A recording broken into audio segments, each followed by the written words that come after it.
this is Trey. Thank you for joining us for another Tuesday edition. We are joined today by an old friend, and there's nothing better than an old friend. He's also a former colleague. He's from the great state of California. He's a husband, a dad, a son, and he has a new title, Speaker of the House of Representatives, Kevin McCarthy. Welcome, Mr. Speaker. How are you? I'm doing well, Trey. How are you doing? I'm doing great. You know, the title sounds like a lot of fun, but the job doesn't. I mean, the job sounds kind of hard. How has your life changed at all since you ascended to the hot seat? Well, if you watched, it was pretty smooth getting here. So the rest is all downhill. Anybody can win the speakership on the first vote.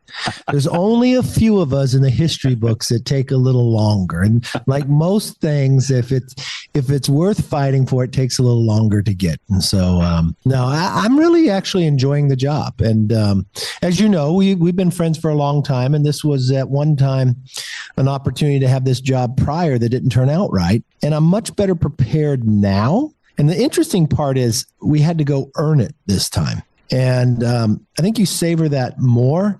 And by going through what we went through, it really developed more like a team at the end. And I've got a lot of good members that helped me along the way. So the stress I thought that I have with the job, I don't have. And, I'm not running for any other position. I just want to do this job well.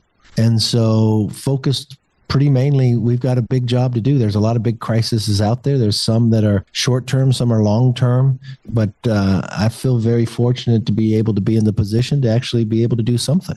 People that listen to this podcast or watch the show know that I like you, and therefore I confess my bias. I'm not even pretending to be objective. I mean, I can be objective about my friends, but when I think about one of the qualities you have that I marvel at the most, it is your ability to move on. And I think that's something that our listeners would be interested in. I mean, they may never be in a speaker's race, but they have to move on. And how you mentioned the members that were very loyal to you and very good to you, but how do you move on with members that maybe did not support you initially, or members that voted present? How do you keep a line of communication even with those that never came around?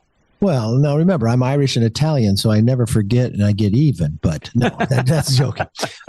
One thing in this business, someone may be against you today, but you need them tomorrow. They may be with you tomorrow. Some of them who you helped get elect may be against you in the future. So what really, it's hard at certain times because this business is a little different. It's your faith. If you get hung up on all that, it's going to eat you inside. And so you can only be who you can be, and you can only treat people the way you want to be treated.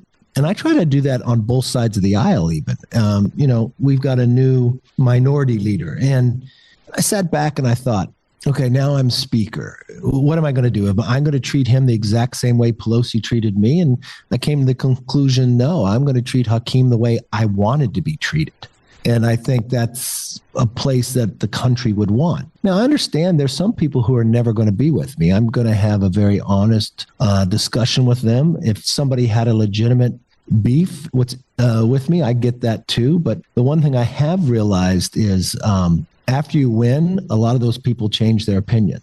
Well said. You mentioned Hakeem, but it wasn't just Hakeem. At least when I was there with you, just to give people kind of a glimpse behind the curtain, you were very personally popular. I'm not talking about politics. I'm talking about personally popular with nearly everyone. I mean, you were really good about inviting everyone to dinner, everyone to the movies. Your office was open to anyone who wanted to talk, Republican or Democrat. I mean, most of your dinners and or movie ventures were bipartisan. Is it harder to keep those relationships across the aisle the higher up you move? No, I still keep them. I mean, Kristen Sinema, we were out at dinner the other night, right? We both had open, but someone takes a picture, then puts it up on Twitter like somehow that's an evil thing that we're both friends. And we didn't have dinner, so we sat down and ate and caught up. I think that's healthy for the country. I mean, it doesn't mean that you're going to change your principles or your philosophy.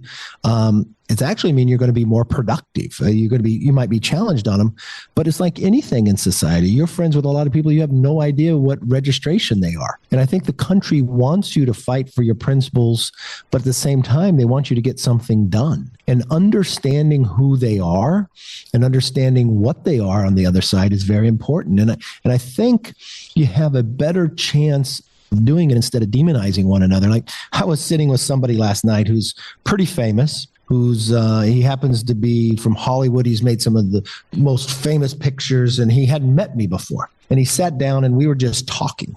We were talking about different things. And he goes, why isn't on TV that I watch, because I'm liberal and I would think these terrible things about you, but I'm right now rooting for you. The things you want to do on the Intel committee, the things of you want to turn around the select committee on China, getting rid of the 87,000 IRS agency, because Democrats should like that too. I don't see this to be a problem.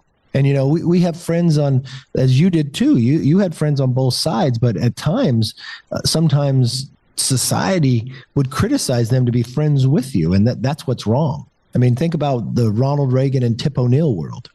Yeah, sometimes I wonder if that world is gone. I mean, nowadays, well, you and I were both friends with a guy named Joey Kennedy from Massachusetts. And every time I want to say something nice about him personally, look, Joey Kennedy will never vote for either one of us, nor should he.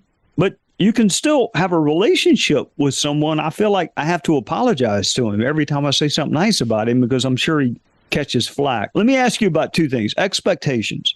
You have one half of Congress. You don't have the executive branch. You don't have the Senate. What are legitimate expectations for our listeners when you only have half of 1/3 of government? Well, look, everybody thinks, okay, you just won your speaker, you control all. You don't. But there's two types of things. The American government is designed that you've got to have compromise. You could pass something out of the House, they could pass something out of the Senate, but you're going to have to go to conference and find where you can have agreement. Then you're going to have the president sign it or veto it. So you have to communicate with everybody. But if you look in history at divided government, it also means you can't have everything what you want, but it also puts you in a place you can get things done. Like I look today when people talk about, look, energy is very important for us. And not just to become energy independent in America, but really to be able to sell ours around the world. Well, how did we lift the oil export ban? Well, Republicans were in the majority in the House and Obama was in the Senate. And you had to come to an agreement on appropriation bills. So sometimes you can govern there. So you can pass bills out of the House, but maybe Schumer doesn't want to take them up. Well, if you have an appropriation process, you can pass things in there. You can have a debt ceiling negotiation with the president, and you can negotiate. Could you secure the border? Could you get mandates? I mean, from a standpoint of energy independence? Could you spend less money? Could you get work requirements put in? All those things would add up. And on the other side, they want the debt ceiling raised. Okay, we're willing to do that, but could we change our behavior at the same time and get the other things done? I think the country would look back and say, you know what, that's a win-win on both sides. All right, that's a legitimate expectation. I want to give our viewers, our listeners, a sense of judging success. I mean, the media headwind, they're already giving out report cards. I mean, you are 2 months into being speaker, really, maybe not even that. And they're already giving out report cards. So what is the proper way to judge success, say, at the end of to me, I think success is stopping things that you don't agree with. I mean, it's not affirmative, it's defensive, but that's success. How do you think for a moment? Yeah, think for a moment if we weren't in the position we are right now. And we have a 5-seat majority. So at any given time, there's a number of members out. Do you want to stop inflation from growing? So you want to stop Democrats from spending more money? That could be successful. If you want to stop this wokeism from growing, if you want to stop the runaway of what they have done, that's victory to start out with.